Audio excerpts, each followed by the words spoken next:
Thank you very much, Mr. Lim. And I must say that I'm delighted to be back again. The last time was, I've forgotten, it was some Raffles Hotel, I think it was. It was a very beautiful setting. And this one is larger, more spacious. The subject is a bit more complicated than the previous one. It wasn't my choice. I don't know who chose it, but they decided that I could speak to it, and I've had to do some work to try and find out what I can say about the subject. Because it's a big subject. We all know, I think we all know what China is, although I think it is important for me to say that when I talk about China today, I do refer to the People's Republic of China. Not because of any other Chinas, but simply because the whole idea of China over the centuries have gone through many, many different changes, and the Chinese themselves don't have a word that translates the word China. China is actually a foreign word used to describe the country that the foreigners found very interesting and very powerful and influential from a very long time ago. And different names have been used. I mean, the Russians, for example, call it Kitai, but on the whole, China has stuck. But in fact, the Chinese don't call themselves Chinese. I mean, Chinese have different words and the different ways of referring to their country. And it is important to remember that because sometimes it is assumed that China has always been there, it's always been roughly the same, and that it's been unchanging for all these centuries. This simply is not true. But don't worry, don't be alarmed, I'm not going to tell you the whole story from beginning to end. That'll take all night. But I simply want to say that the PRC is something that really started from 1949. That's what we're talking about. As for the word change, I think I have more to say about that. Not because it's such a difficult word to understand, it's a very simple word, but in the minds of the Chinese, the concept of change is much more profound in a way in their thinking throughout their history. I refer to this, I constantly refer to this word myself, so I was a bit surprised when I was given the title anyway, because it's the most ancient text in Chinese thought, philosophy, is the Book of Change. It's almost like a Bible to the Chinese. It had been in existence for something like 4,000 years or more. Nobody knows who wrote it, but it was a text that was handed down from 3,000-4,000 years ago and has been treated as a very special text to understand what life is about. And the word change there has many, many layers of meanings. I won't go into that. But the fundamental idea is that change is the norm.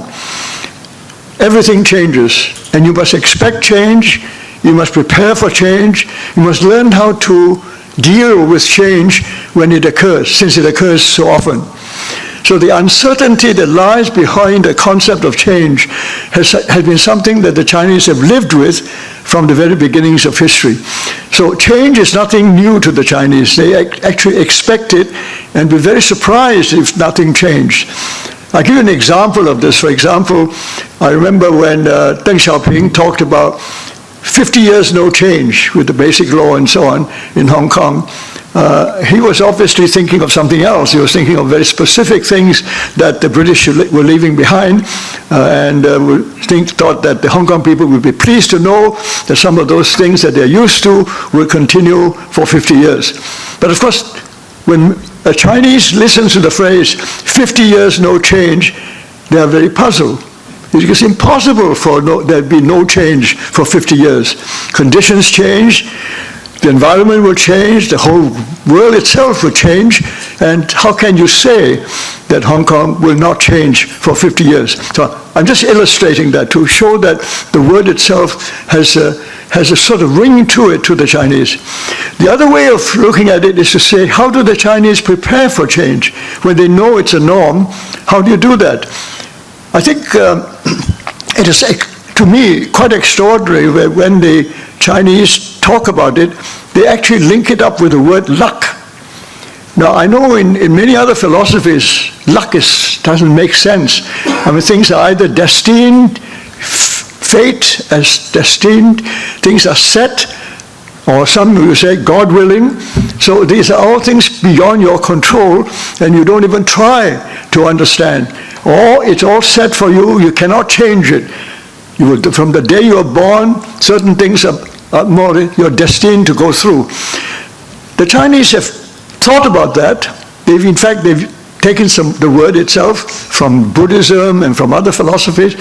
But at the same time, underneath it all, they always knew that change was inevitable and always will happen. So what they do in their own way of responding to this is preparing for change.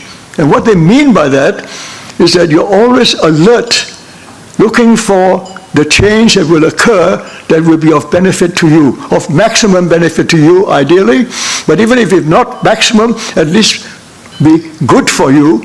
And those that are not good for you, you must learn to avoid. So being alert, being prepared for change is something that the Chinese take as fundamental to our being.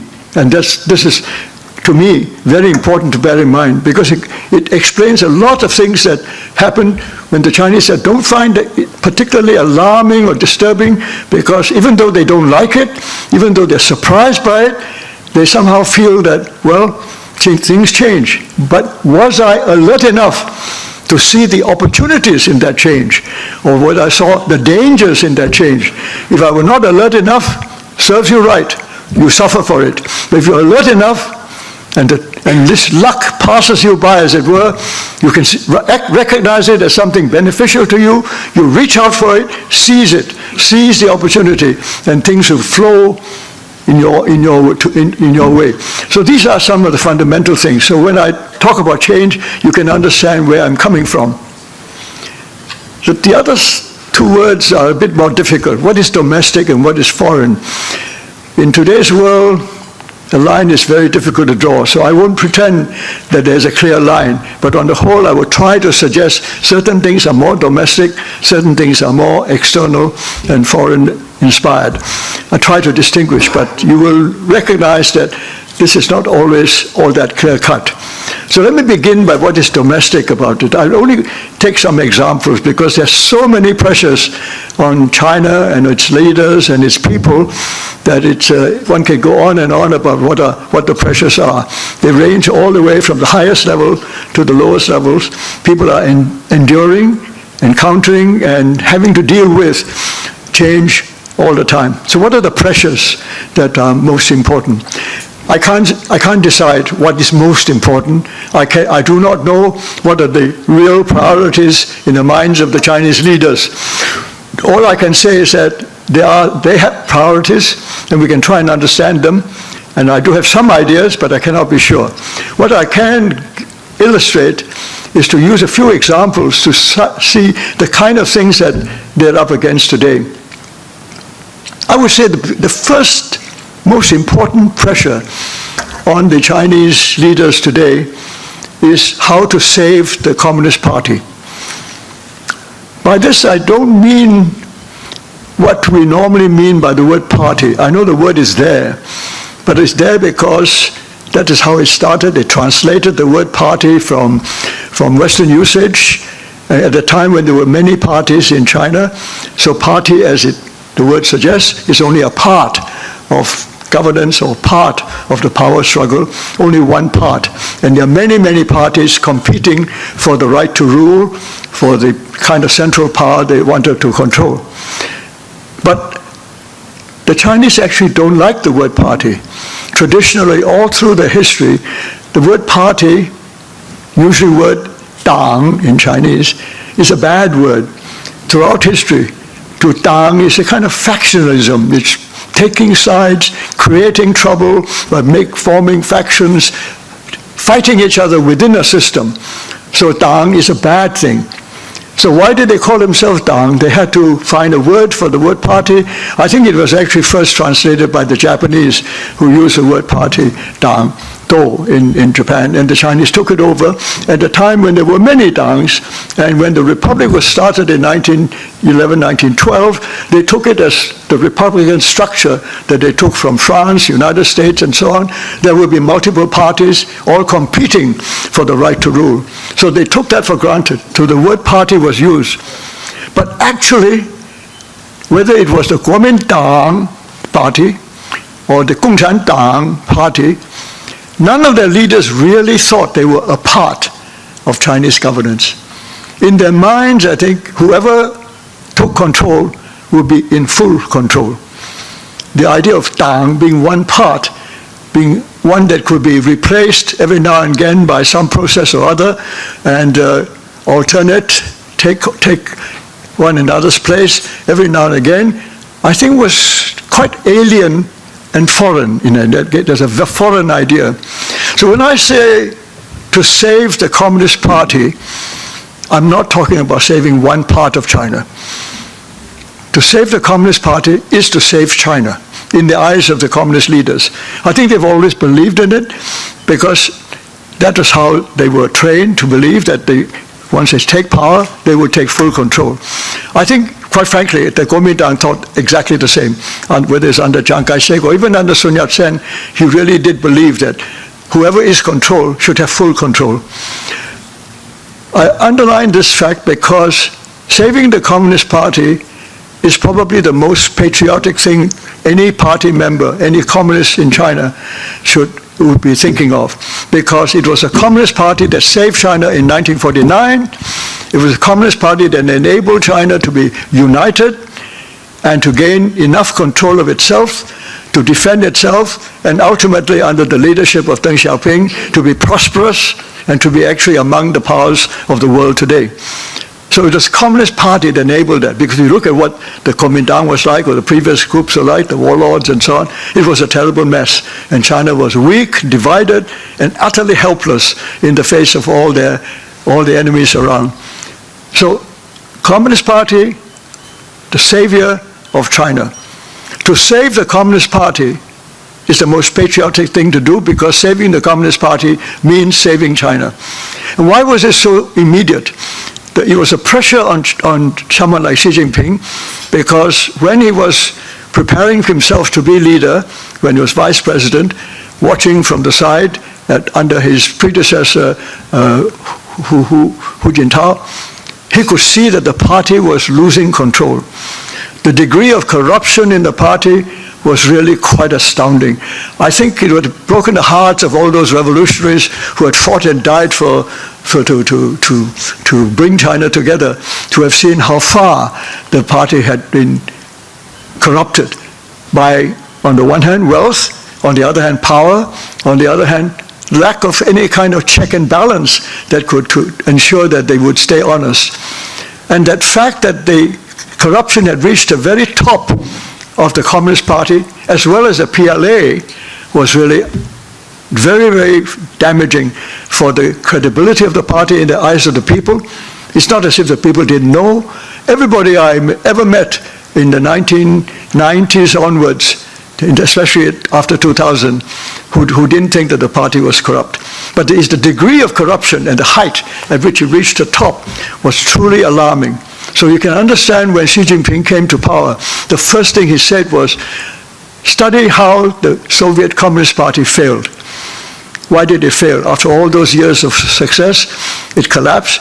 And one of the reasons, of course, was a kind of different kinds of corruption perhaps, but there's no question that the Chinese Communist Party was corrupt to its core. And so how to get around it? How do you rescue China from, how do you rescue the Communist Party from the corruption that had already occurred? To him, the secret was his predecessors never had enough power to control the party or the country. And to the extent there's some truth in that, people like Hu Jintao, Wen Jiabao, or his predecessors, never really had a great deal of power. Maybe one or two people like Zhu Rongji and Jiang Zemin did wield some power for a while, but in the end, it was really a dispersal of power. Lots and lots of feudal lords, as were among the main members of the Politburo, all having their little nests, and so on, and including, of all things, the PLA itself, the heart of the party. Because as you all know, you are in the military, you are aware of that, the Chinese don't have a national army. The PLA is the party's army. And the party and the army are really inseparable. And to that extent, the fact that both the PLA within the party are corrupt to that point was really danger. And I won't go into all the details of it, but the key to it is the domestic pressure of a party that was corrupt and known to be corrupt by all its people. Something had to be done to save the party in order to save China. That was the number one. I think it was the number one priority in the mind of Xi Jinping at the time he came in. But that's only one example of pressure. As I said, I could go on, but I will just take another example just to illustrate the thing. At the same time that all this was happening, there were new pressures on the economic structure of the country. They had been dependent upon export-led industry, trade and export-led industries built upon the fact that they can sell to markets abroad and make a fantastic profit, and they did very well out of it. But I think that best thinkers were perfectly aware that this can't go on forever. Something must change. It must change the structure to be more dependent on your own internal demands and needs and not be totally dependent upon foreign markets. Already they were aware that even as they were dependent on foreign markets, they also were dependent on foreign resources. They simply didn't have enough resources to keep that economy going. They were dependent on getting whatever it is, energy in particular, from all over the world to try and keep the system going. And that's in order just to keep selling to other people. But to be the world's factory, as it were, a manufacturing factory, was not a future that the Chinese could contemplate would last for long. So I think that was already a clear cut. So the economic reform, in fact, this is the word that I find fascinating. The word the Chinese use, reform, means, of course, the very opposite of revolution. They've had their revolution. The revolution has created the base. Now you have to keep on reforming it to make sure that it's working properly, that it always will deliver what it promises, and so on. And after all, the system was performance-based, which meant that unless they can perform, they will lose their legitimacy. That's to put it in the simplest terms. So to perform meant you have to change, keep up with changes, overcome the difficulties and uncertainties that change brings, and that way keep going, and then your credibility is sustained. And your people around you, when you see you're delivering what you promise, they will have faith in you. That is the essence of it. So the economic structure was not just making money.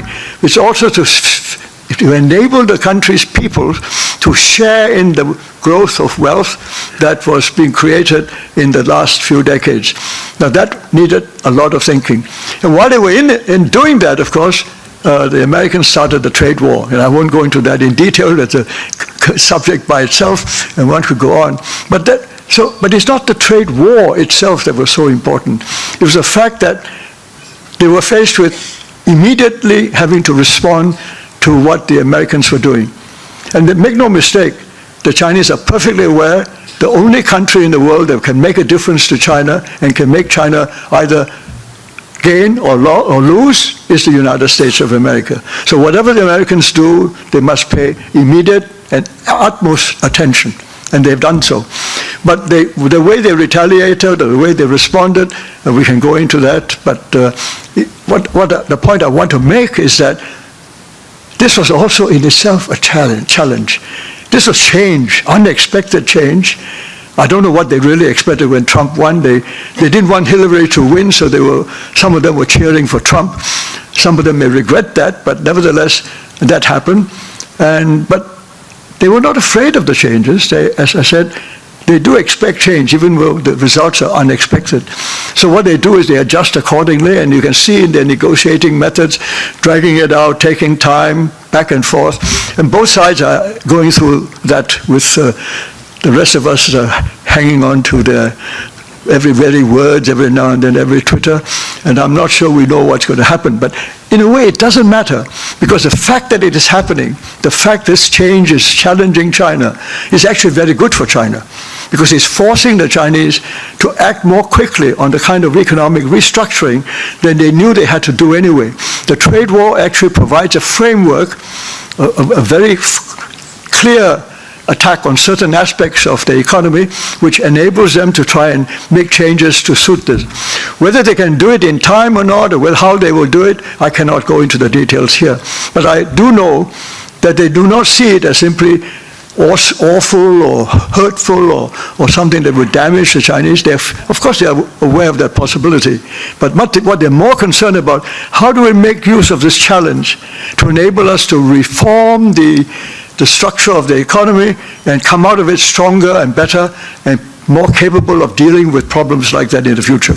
So that's an example of pressures, and you meet the challenge and observe the changes and adapt to it. The third example I will give, which is another one, how to control dissent. Because let's face it, Chinese people are not unanimous in supporting the Communist Party. In fact, there are probably more people who recognize that the Communist Party has got nothing to do with communism. It is just a system of government, a very powerful group of people who have structured their system of power, as it was, system of control so well that nobody else can challenge it. That's a fact. But it doesn't mean that they are communists at all. I don't think they're even thinking about communism. They're thinking of how to make this market economy, free market economy, this capitalism, work better for China, and how the Chinese state and the Chinese people, a nation as a whole, can benefit from the capitalist methods that have been developed over the past century or so, and make full use of them to make sure, to enable China to remain prosperous and strong. That is what the Communist Party is doing. So nothing to do, it's not a party, it's not even communist, but it's certainly Chinese. And that's for sure. But this is the essence of it. So, but the people don't always agree with that. The disagreements, the debates that I come across when I visit China and meet some of my academic colleagues and think tank colleagues there, is to find them offering all kinds of solutions, ideas, bright ideas, what to do, what should be followed, who should learn from what, how should they adjust, how could they persuade the leaders to accept certain measures as improvements, and so on. The debates go on. But amongst them also are people who are increasingly unhappy with the direction of the way China is going. And this, of course, includes all the enemies that Xi Jinping made when he was doing his anti-corruption campaign. He was pretty thorough in his anti-corruption. I know people suspect that he's only doing it to get rid of his enemies, but I don't think it is true. I think it's fundamentally trying to reduce, minimize, if not get rid of, corruption from the system, because he really believes that corruption will ruin and destroy China. But in so doing, he has made, I don't know how many enemies. My friends speculate, but I have no idea. But the enemies from the PLA, who are caught, enemies from within the party who are caught, members outside, businesses in every field. There are people who have been caught in this corruption campaigns that were so thorough. Apart from that, there were other reasons why there were dissent and disagreement. So dissent, however, is nothing new to the Chinese. I was always been struck by, throughout my study of history, every dynasty throughout China, in every year of every dynasty, there were always protests and unhappiness somewhere in the empire. But the secret of it all was very, very few of them ever succeeded. The reason is, or was and is, I think, still true, they were always localized. Always be somewhere happening, somewhere else. And the government was structured in such a way throughout history to deal with these local protests very quickly and come to some agreement, solve the problem one way or the other. And that has always been true. So you have a long list of all the rebellious efforts to try and start a rebellion, show dissent and so on. Every single one of them, with probably a very few examples, and those exceptions themselves are very interesting.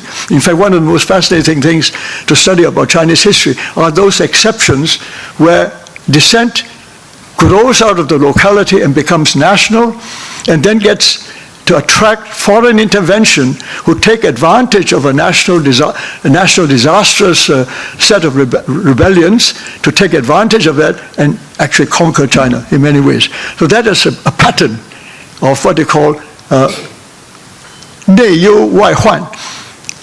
Trouble within invites foreign intervention and the destruction of the dynasty. And this is, again, fundamental in Chinese history. But how they dealt with it was they had worked out a system whereby they can always deal with a local rebellion very quickly and keep it localized, and as long as you can do that, it never really threatens the regime. And this remains true in the last 40, 50 years. Of course, Mao Zedong also organized his own personal rebellion. That's a different story. I won't go into that. But throughout China, if you read the records, there are protests almost every day somewhere or other in China. And there's always a group of officials very quick to put out the fire, sort out the local agreements, and work out something. And so, of course, I know some of you are very interested. What's Hong Kong about? Now, this is a very good example. It's a very special one because it's actually outside.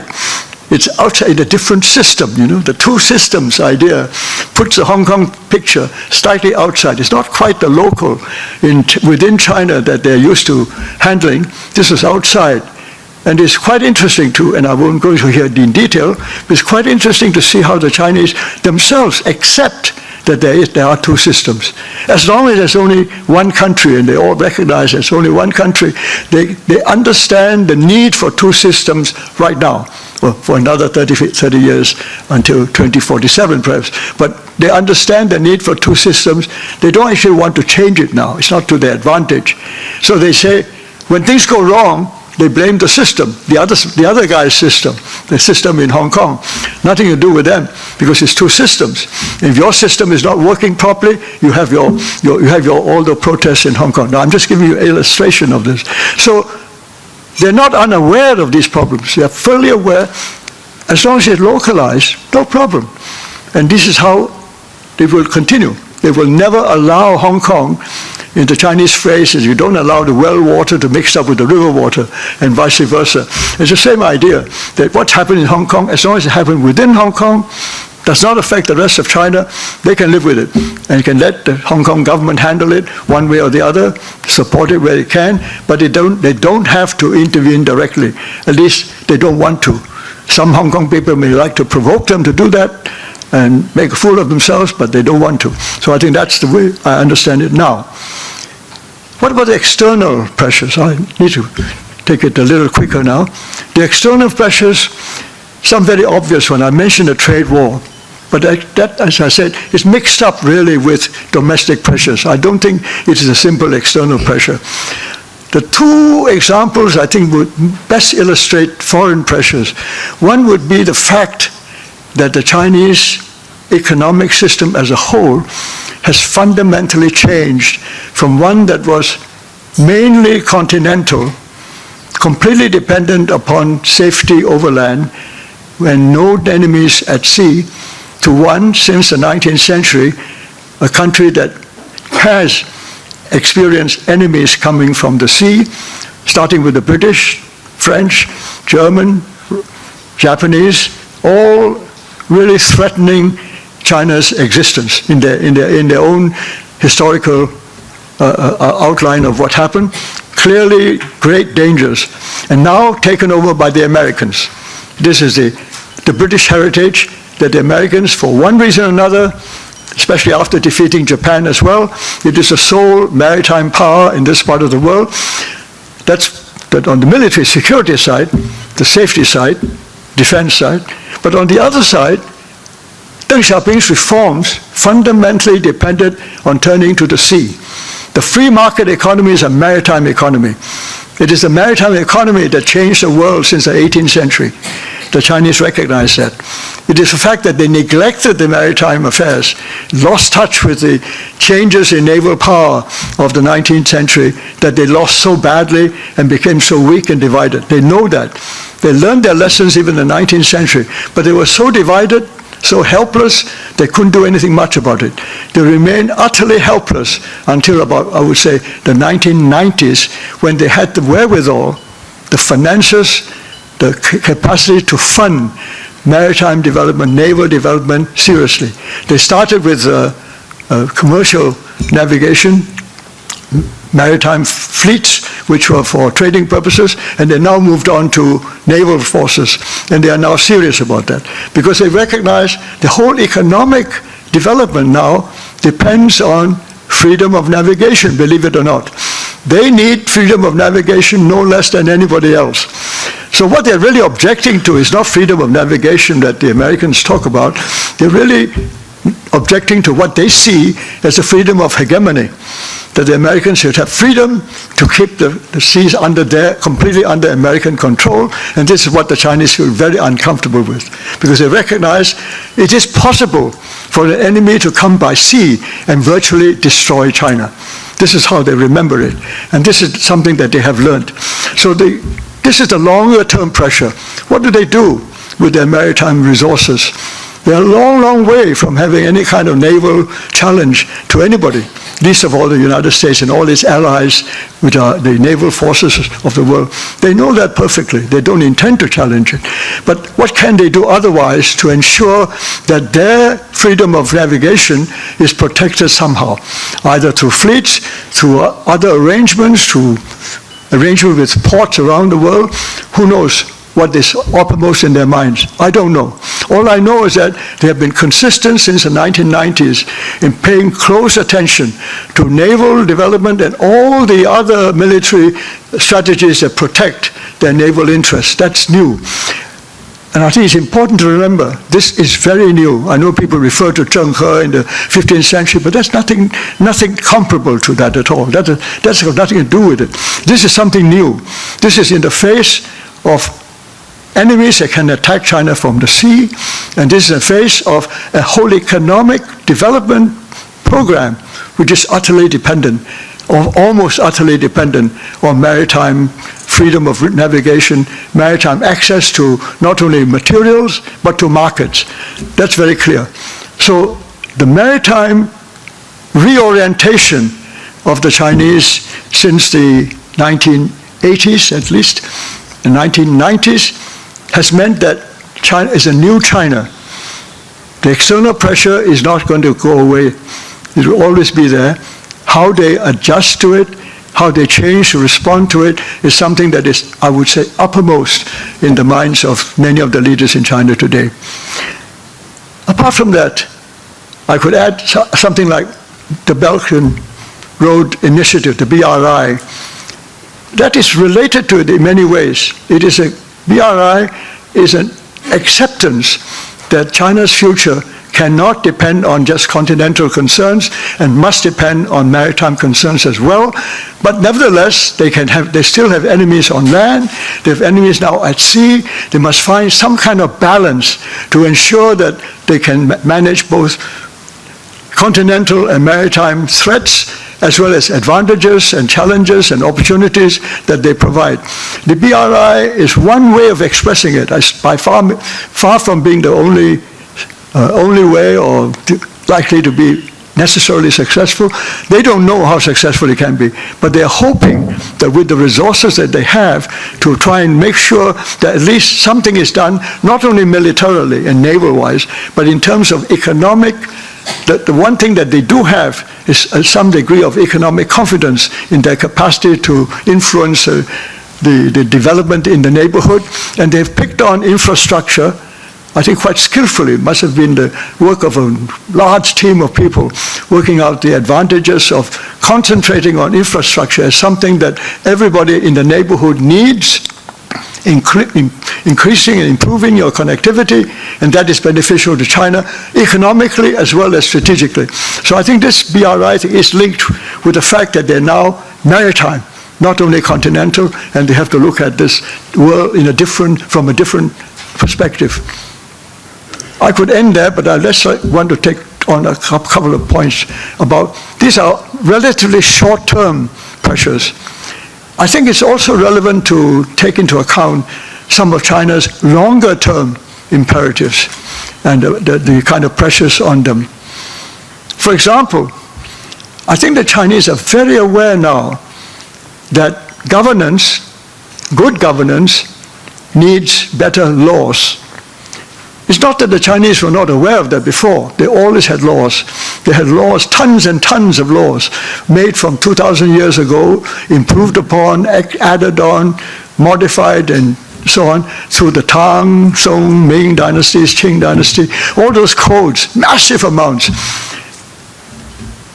And yet, people will say, China is not particularly legalistic or particularly law-abiding, and the Confucians keep on putting aside the law and talk about morality over the 2,000 years. The rhetoric and the reality seem to be never really matching quite. I think that is true. The Confucians were brought in because the law that was passed in the Qin Han period in the 2,000 odd years ago, the whole state was based on the law. In fact, right to the end of the Qing dynasty, law was still the backbone of the state. They would never stop. They never stopped being legalists. Confucians provided the rhetoric, provided the kind of the soft power that the Chinese were afraid of in the law. The law was harsh. It was based on the ideas of punishment. It was not based on the idea of justice. That law was always based on the idea of punishment. It was man-made, made by the emperor. The ruler made the laws, and the ruler is above the law. These are given in the legal system that the Chinese devised. But as a result of it, it was so cruel, so harsh, that the people rejected it.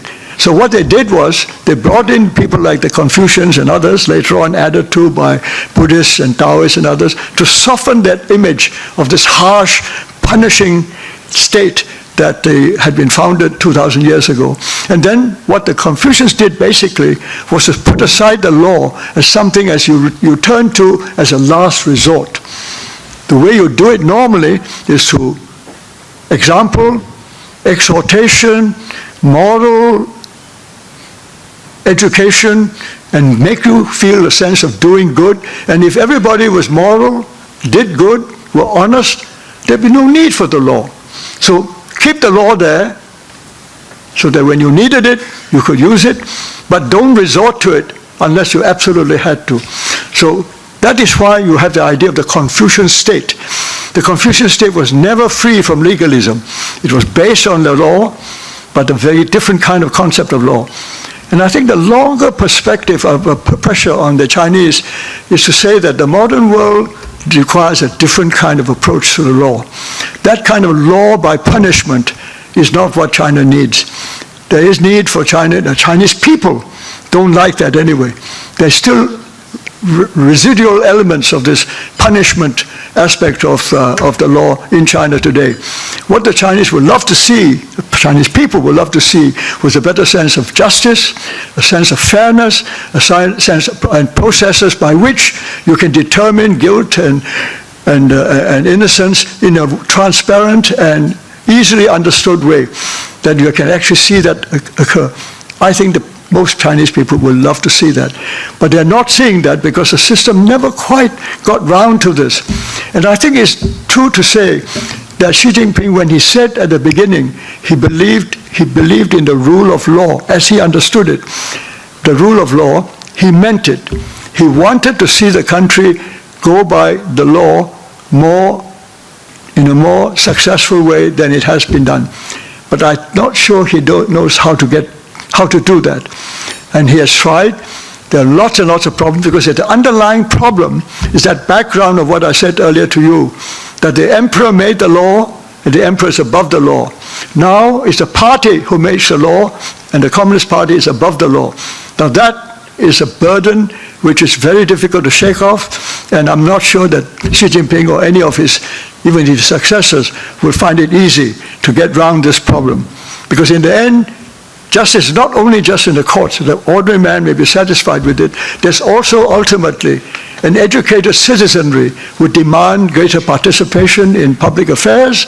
And when they make those demands, there must be processes whereby it is transparent and clear, and it's understood that it works fairly to everybody who participates in that system.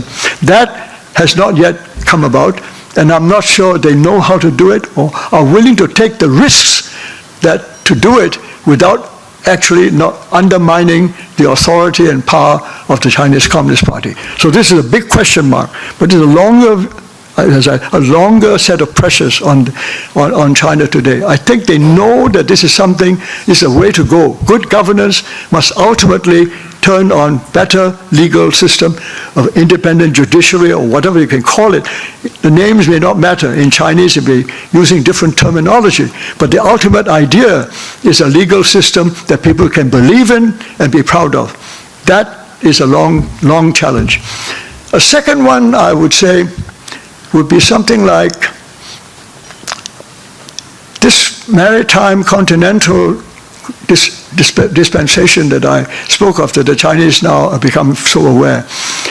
They feel they can never be really secure if the global world is, as they see it, essentially a world order that inherited from the British Empire and passed on to the American Empire. And what they see is an Anglo-American world order controlled at sea. It's essentially maritime, but it controls it because so much is maritime, so much depends on maritime communications, transport, anyway. What they can count on is to build a new balance whereby the continental part of history, which had been the basis of almost all history before the 18th century, which is the Eurasian continent. By Eurasian continent, of course, I don't only mean Europe and Asia, but also includes at least North Africa, if not the rest of Africa. That Eurasian landmass was a basis of global realignments, global power for thousands of years. Before Columbus crossed the Atlantic, before the Pacific was discovered, all that was there. And I think the Chinese recognize that they do not want to and cannot hope to challenge the Anglo-American maritime order. But what they can do is to make themselves safer, make China safer, if they could group together the Eurasian landmass in a way that would at least protect them from the powerful Anglo-American world order that has been created since 1945. Now, I'm just simplifying it, but I'm just saying that this is one of the pressures on the Chinese today. I can add one more just before I finish. And this is a very long-term thing, but it's to me, a very interesting problem that all Chinese face. Up to the 20th century, the Chinese never had the idea of progress. Mind you, the rest of the world didn't have it either until the 18th century. It was somewhere during the 18th century, the idea of contrasting ancient and modern, the idea of progress being very fundamental to our future. This, of course, was very much based on the optimism from science and from the scientific technology that backed and enabled the Industrial Revolution. All this has led to a great optimism that from now onwards, human progress, almost linear in the eyes of some, and certainly in the eyes of Marx, someone like Marx, but not only Marx. The 19th century was full of optimists who believed that there were a linear direction of progress. To take over from the idea there was Armageddon at the end, complete destruction of the universe, or other ideas of going back to the golden past, all those things were completely useless, utopian, and of no value. But the idea of progress seized the imagination of the Chinese, as it did, I think, most people in Asia too. I mean, I belong to the generation that believed in progress. I still do. But I'm not sure how it can be achieved, of course. I'm less confident that it will be always to my interest, but that's neither here nor there.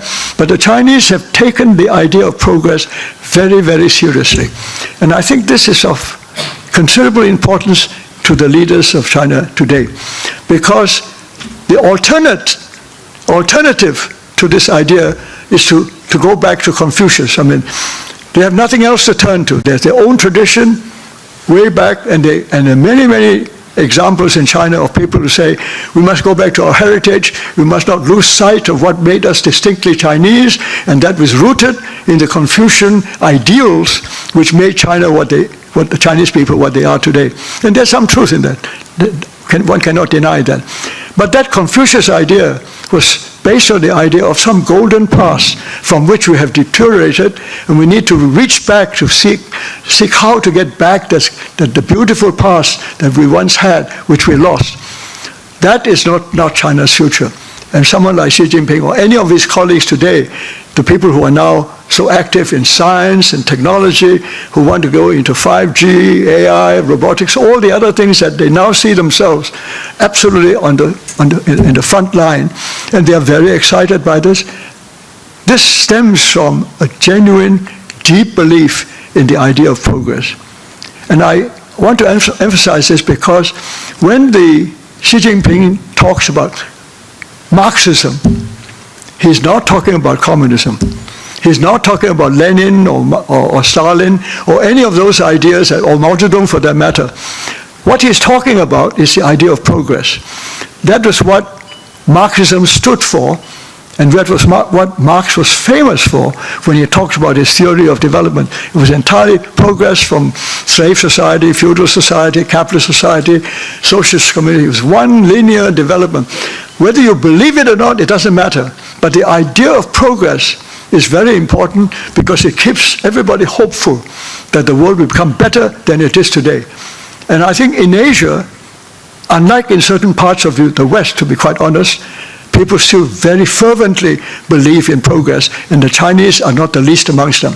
I would count them as some of the most enthusiastic, fervent believers in the idea of progress. If that is the case, then the challenge of how to keep that going is something that is putting pressure on them, very much so. And the way they are spending their research money, their grants, all the universities are all really very well geared towards this progress in science and technology in a way that the 19th century in Europe was also equally confirmed in. And I think still true in most of the West. But the Chinese are now, as if new believers, new converts, as it were, to this of the last century. They are fervent believers. But this puts tremendous pressure on their people. How do you sustain it? What do you mean by progress? How do you make sure that it is so? I illustrate it by, and I end on this, I illustrate it by one simple example. They have now basically have two sages.